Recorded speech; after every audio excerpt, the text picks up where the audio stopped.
श्री ओम करणी, श्री ओम करणी, श्री ओम करणी, श्री ओम करणी। नमस्कार। माताजी के परवाणों का वर्णन चल रहा है। जोधपुर और बीकानेर एक ही पिता की संतान राठौड़, लेकिन भौगोलिक दृष्टि से एक की दूरी देश लोक से बहुत अधिक और दूसरा बहुत नजदीक। इसका प्रभाव माताजी के प्रति श्रद्धा, विश्वास, भक्ति इस पर भी पड़ा। बीकानेर का परिवार अपने आप को हमेशा ही माताजी की छत्र छाया में अनुभव करता रहा। जोधपुर का परिवार जोधा जी के समय से ही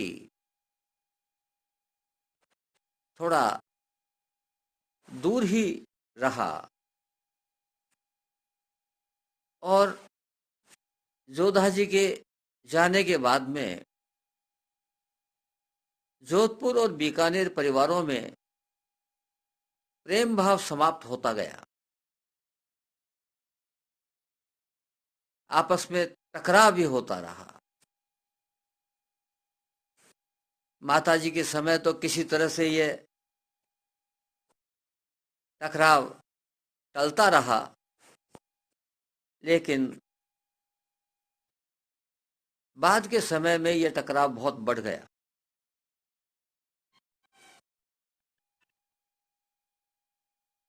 विक्रम संवत 1802 जोधपुर में अभय सिंह का राज्य था और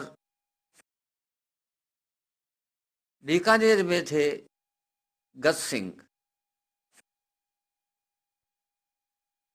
अभय सिंह बीकानेर को फतेह करना चाहता था और अपना कब्जा करना चाहता था। उसने चढ़ाई कर दी बीकानेर पर।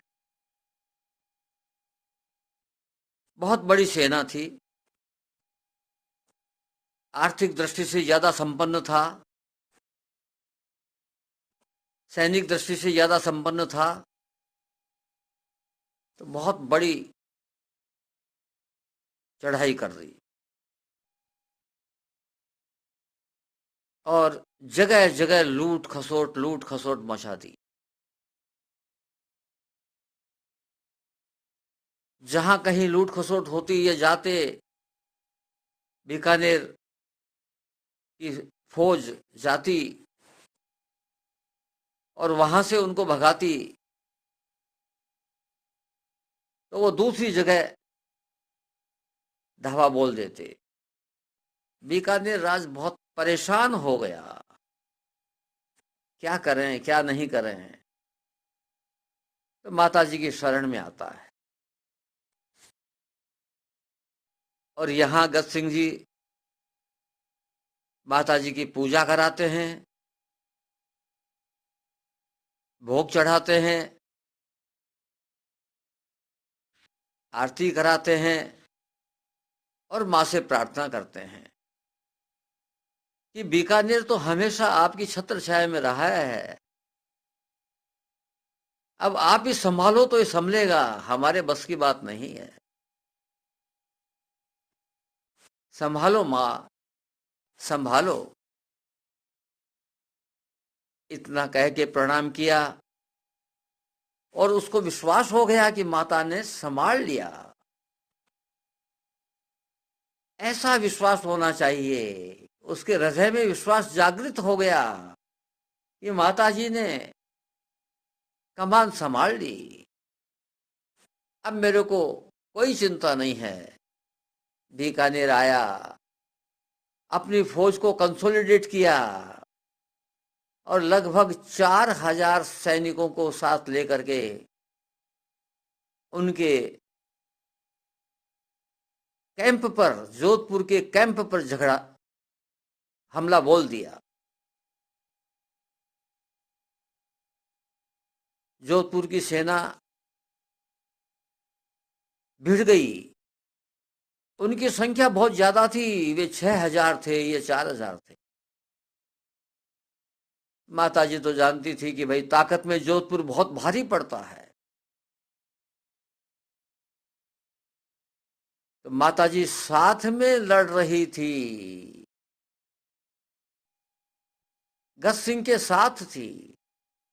गज सिंह को क्या नजर आता है कि एक हाथ है जिसमें चूड़ियां हैं और वह उनके सामने घूम रहा है, इधर उधर इधर उधर। तो दुश्मन की जो गोली आती है गज सिंह के ऊपर, वह उस हाथ से टकरा के नीचे गिर जाती है। इसी बीच घोड़े के एक गोली लगी और घोड़ा मर गया। गज सिंह ने घोड़ा बदल लिया, दूसरे घोड़े पर सवार हो गया और लड़ता रहा और उसी हाथ को अनुभव करता रहा। वह हाथ और किसी को नहीं दिखता था, केवल गज सिंह को दिखता था। एक गोली फिर आई, घोड़े को लगी, फिर घोड़ा मर गया। गज सिंह ने तीसरा घोड़ा लिया और युद्ध कर रहा है। वही अनुभव हो रहा है कि कोई हाथ है जो उसको बचा रहा है। समझ गया कि माताजी साक्षात हैं, माताजी हमारे साथ ही हैं। इतने में क्या देखता है गज सिंह कि फौज चारों तरफ से उसको घेर चुकी है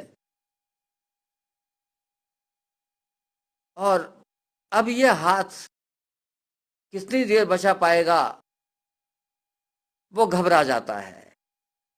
माताजी पर विश्वास था, इसलिए फिर चिल्लाता है कि हे माँ बचाओ बचाओ। तो क्या देखता है कि अंतरिक्ष से अनगिनत हथियार अभय सिंह की फौज पर टूट पड़ते हैं। ऐसे हथियारों की वर्षा होती देखकर सेना भागती है, बुरी तरह से बेतहाशा भाग जाती है।